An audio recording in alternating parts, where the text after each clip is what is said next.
guys, and welcome to AirAbility, your regular dose of lead therapy. And today we're going to be talking about how to hold your air rifle when we are shooting World Rimfire and Air Rifle Federation Benchrest rules. We're not talking about NRSA rules, we're talking about world rules here. And in world rules, your gun is supported by a front rest and a back bag. And we're going to be talking about how we shoot using this scenario.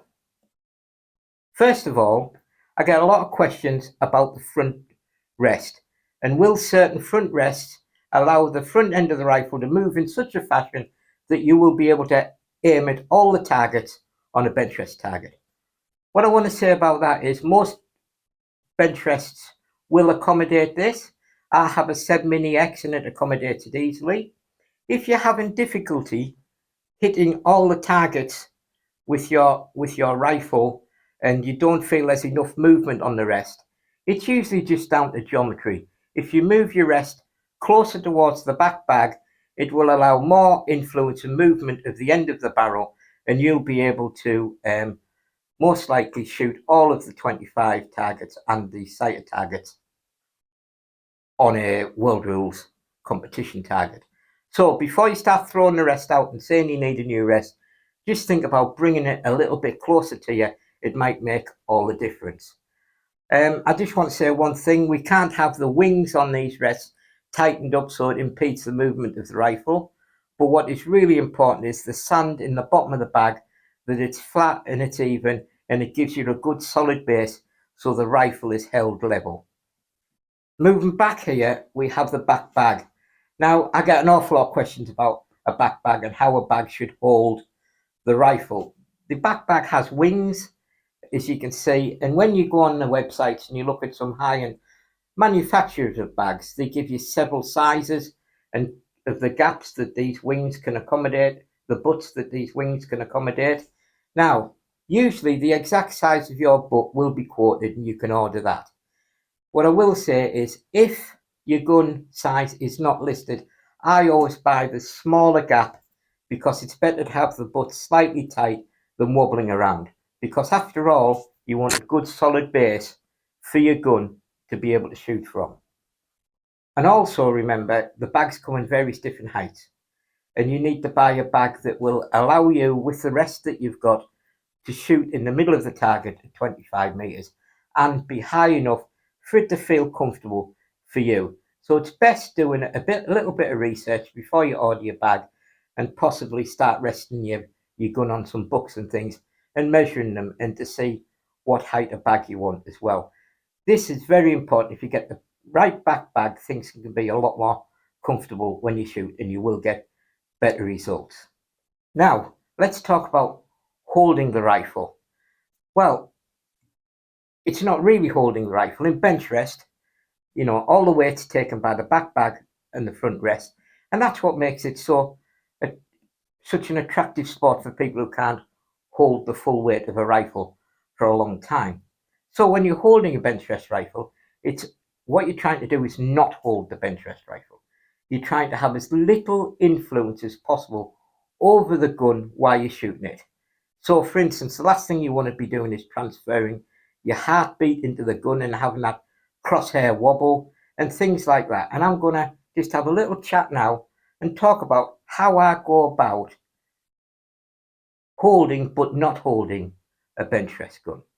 First of all, when you're shooting, all of the movement when you're aiming your gun, all of it should come from the front rest. You should not be trying to influence where you aim by putting any pressure on the rifle at all, right? So all the movement for the aim point comes from the front rest. Secondly, most bench rest shooters shoot without a cheek piece. And why that is because it is one less contact point that can influence the direction of the rifle badly. So I only use a cheek piece because of my disability. I have problems holding the weight of my head up for long periods of time when I'm leaning sideways. So if I could shoot without a cheek piece, I would have it straight off. So I would advise people, if you can, get rid of the cheek piece. It is something you have to practice.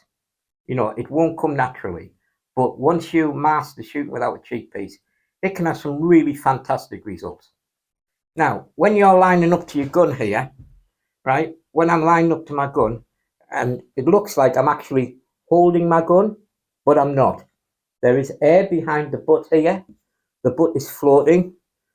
My chest here is approximately about 1.5 centimeters off the rifle itself. And my arm, this side, is not touching the rifle. The only contact point at the moment is my thumb here and my finger on the trigger. My hand is just loosely draped around the grip. It's not actually gripping. I wonder if this photo can show you what it actually looks like from above. As you can see, it's more hovering. So the only real contact point is my thumb here and the trigger finger here. And that is the best way to shoot bench rest without a cheek piece. Obviously, I then go down and use the cheek piece to rest my head on. And I can be honest with you, this is really detrimental to the accuracy using a cheek piece. And it's something you really have to work hard to master. So the only 2 points you really touch in your rifle are the thumb here and your finger on the trigger. And when you're shooting, you need to be looking at pulling the trigger directly towards the thumb in a pinch action, like this, in a linear fashion. I don't actually think about pulling the trigger. What I think about is moving my finger towards the thumb in a straight line. So first of all, when I'm shooting, I will take up the strain of the first stage of the trigger, and then I'm all nice and comfortable. When I'm ready to shoot, I just pull the finger back towards the thumb as straight and as smoothly as I can to release the shot from the rifle. I'm not consciously thinking about trigger release. I'm more thinking about the direction and the smoothness of the movement of my finger. And if you can do it that way, and you're not touching your rifle very much in any other way, you should be able to release accurate shot after accurate shot. I have a grip here with a divot in for my thumb so I can get that pincer movement. Some of the shooters use something called a pinch post. As you can see here, it makes it really easy for the shooter to just put the thumb behind the post, put their finger on the trigger and do that little pinch motion, which enables the shot to be released with very little influence over the gun. In conclusion, about our little chat around talking about how to hold or how to not hold a bench rest gun. Number one, you've got to think about having as few points of contact with your gun as possible. You don't want to be touching your gun where you don't have to, so you're not introducing wobbles. You really just need to be touching your gun with your thumb and your finger, if possible, and doing that straight linear pincher movement when you're firing. Any movement of the sights and where you want to aim should only come from whatever adjustment is available on the rest. You should not be influencing the direction of your gun by pushing with your chest or pulling with your hands or pushing with your cheek on the back of the gun. That is no good whatsoever, because that, also, one, it will transfer your heartbeat through the gun, and two, it'll introduce inconsistencies. So, change direction by your front rest only.